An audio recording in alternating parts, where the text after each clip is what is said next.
Indo British advanced pain clinic నొప్పి మాయం surgery దూరం ఫర్ అపాయింట్మెంట్స్ 9155515563.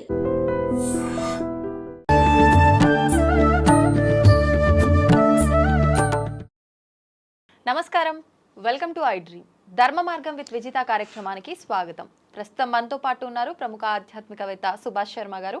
ఇప్పుడు వారితో మాట్లాడి మనకున్న సందేహాలన్నింటినీ కూడా నివృత్తి చేసుకునే ప్రయత్నం చేద్దాం. నమస్కారం గురుగారు. శ్రీమాత్రే నమః. గురుగారు, 2024 అయిపోయింది, ఇంకా 2025లో అడుగు పెట్టబోతున్నాం.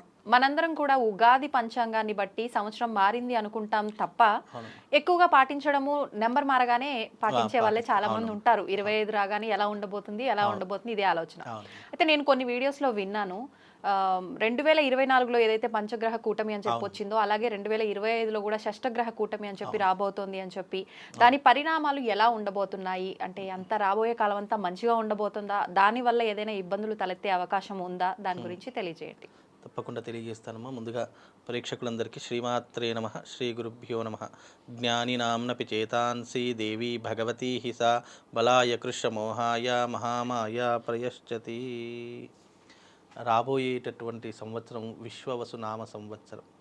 అయితే ఈ యొక్క సంవత్సరంలో అమావాస్య రోజున షష్టగ్రహ కూటమి ఏర్పడబోతుంది. షష్టగ్రహ కూటమి ఏర్పడుతుంది కాబట్టి ఈ విశ్వవసు నామ సంవత్సరంలో అనేక రకాలైనటువంటి ఘోర విపత్తులు జరిగేటటువంటి అవకాశాలు ఏర్పడుతున్నాయి. బికాజ్ ఎందుకు అని అంటే కనుక, ఏ రోజైతే గ్రహాల యొక్క కలయిక అనేటటువంటిది ఏర్పడుతుందో అప్పుడు గ్రహ ఆధిపత్యాలు అనేటటువంటి పోరు చెందుతాయి. పోరు అంటే యుద్ధ ప్రాతిపద్యాన్ని చెందుతూ ఉంటాయి. తద్వారా ఏమవుతుంది అని అంటే గనక, తద్వారా గ్రహాల యొక్క ప్రభావం అనే ఖగోళంలో జరిగేటటువంటి ప్రభావం అంతా కూడా భూమి మీద పడుతుంది. భూమి మీద పడేటటువంటి ప్రభావం అంతా కూడా వాతావరణం మీద పడుతుంది. వాతావరణం మీద పడేటటువంటి ప్రభావం అంతా కూడా మనుషుల మీద ప్రభావితం చూపిస్తుంది. కార్యకారణ సంబంధం లేకుండా సృష్టిలో ఏదీ కూడా కాదు. అలాగే ఖగోళంలో జరిగేటటువంటి విపత్తులన్నీ కూడా దేనికి కారకాలు అవుతాయి అంటే భూమి మీద జరిగేటటువంటి విపత్తులకు కారకాలు అవుతాయి. తద్వారా కూడా మనకు ఈ యొక్క షష్టగ్రహ కూటమి అనేటటువంటిది కూడా 6 గ్రహాల యొక్క, మనకు ఉన్నటువంటివి 9 గ్రహాలు, అందులో 2 ఛాయాగ్రహాలు, అందులో మిగతా 7 గ్రహాలలో 6 గ్రహాలు ఒకే స్థానంలో అంటే మీన రాశిలో సంచరించడం కారణం చేత రాబోయేటటువంటి ఈ 2025 సంవత్సరం అనేటటువంటిది అనేక ప్రమాదాలకు దారితీస్తుంది. అంటే ప్రమాదాలంటే రాజకీయాలలో విపత్తులు చెలరేగుతూ ఉంటాయి, అలాగే సినిమా ఇండస్ట్రీలో విపత్తులు చెలరేగుతాయి, అలాగే మనుషుల మధ్య క్రోధము, ఆవేశము ఇవన్నీ కూడా పెరిగిపోతాయి. డబ్బు కోసం ఎలాంటి పనికైనా చేయడానికి వెనకాడనటువంటి మనుషులు పెరిగిపోయేటటువంటి తత్వాలు ఏర్పడతాయి. అలాగే స్త్రీ పురుష తారతమ్య భేదాలన్నీ కూడా మర్చిపోయేటటువంటి విపత్తులు ఏర్పడతాయి. దైవభక్తి పూర్తిగా తగ్గిపోయేటటువంటి పరిణామాలు ఏర్పడతాయి. తద్వారా ఏమవుతుంది, లోకంలో చూడకూడనటువంటి సంఘటనలు, జరగకూడనటువంటి విపత్తులు, రోడ్డు ప్రమాదాలు, అగ్ని ప్రమాదాలు, జల ప్రమాదాలు ఇవి ఎక్కువగా జరిగేటటువంటి అవకాశాలు ఇప్పుడు 2025లో రాబోతున్నాయి. ముఖ్యంగా రాష్ట్ర రాజకీయ భవిష్యత్తులో అనేక పెను మార్పులు సంచరించేటటువంటి అవకాశం ఏర్పడుతూ ఉంటుంది. ప్రజలలో వ్యతిరేకత తీవ్రంగా ఏర్పడుతూ ఉంటుంది. రాస్తారోకులు, బందులు, ఇలాంటివి అలజడులు, ఇలాంటివి అనేక రకాలైనటువంటి ప్రమాదాలు 2025 సంవత్సరంలో జరిగేటటువంటి విపత్తులు ఈ షష్టగ్రహ కూటమి వల్ల ఏర్పడతాయి. అయ్యో, ఈ షష్టగ్రహ కూటం వల్ల ఇవెందుకు ఏర్పడతాయి అంటే, గ్రహాల యొక్క ప్రభావం అనేటటువంటిది ప్రతి ఒక్క జీవరాశి మీద ఏర్పడుతూ ఉంటుంది. మనకు గ్రహాల యొక్క ప్రభావం 6 గ్రహాలు ఏవి?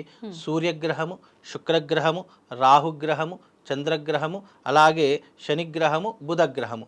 ఈ 6 గ్రహాలు కూడా మీనరాశిలో వ్యయస్థానంలో సంచరిస్తున్నాయి. వ్యయస్థానంలో సంచరించడం వల్ల, అలాగే శని కూడా మార్పు చెందడం వల్ల, శని దేనికి కారకుడు? యుద్ధకారకుడు.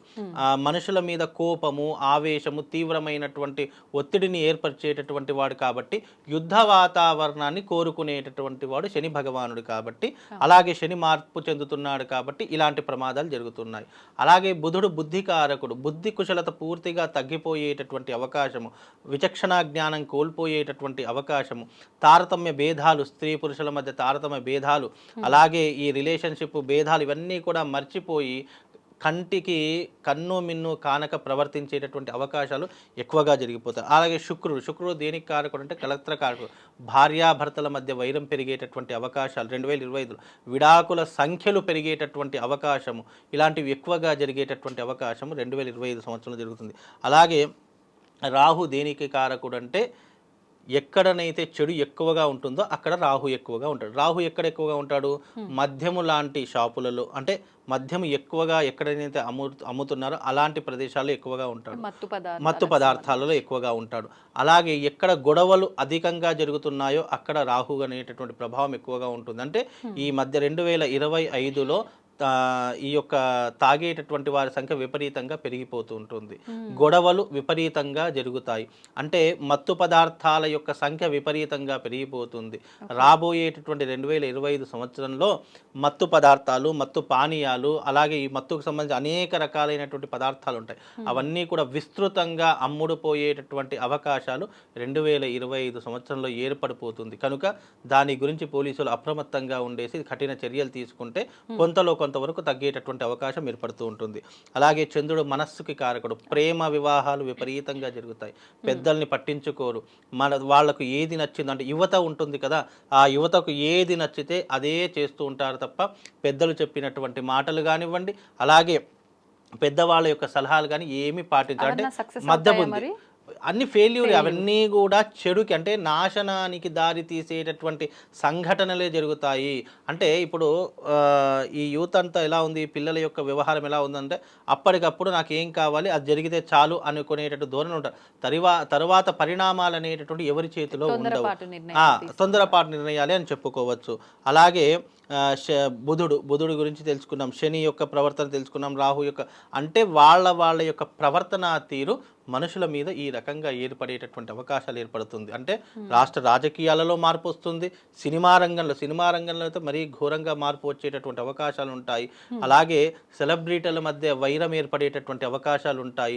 ఒకరినొకరు దూషించుకునేటటువంటివి, ఒకరినొకరు విమర్శించుకునేటటువంటి తత్వాలు అనేక రకంగా ఏర్పడేటటువంటి లక్షణాలు 2025 సంవత్సరంలో ఈ షష్టగ్రహ కూటమి ఏర్పడుతున్నటువంటి సందర్భాల్లో ఇవన్నీ కూడా జరుగుతాయి. అలాగే రాష్ట్ర రాజకీయ మెయిన్గా ఏంటంటే శని ఎప్పుడైతే మార్పు చెందుతాడో అప్పుడు రాష్ట్ర రాజకీయ భవిష్యత్తులో అనేక మార్పులు వస్తాయి. తద్వారా శని కూడా మార్పు చెందుతున్నాడు కాబట్టి ఇలాంటి పరిణామాలు జరుగుతూ ఉంటాయి. యువత మీద ఎక్కువగా ప్రభావం చూపిస్తూ ఉంటుంది. స్త్రీ పురుషులందరూ కూడా నానా రకాలైనటువంటి చెడు ప్రయత్నాలు చేస్తూ ఉంటారు.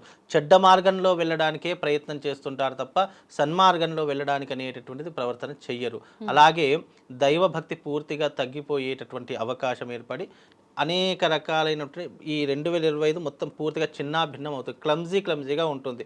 ఒక క్లియర్ కట్గా అనేటటువంటిది అయితే ఉండదు.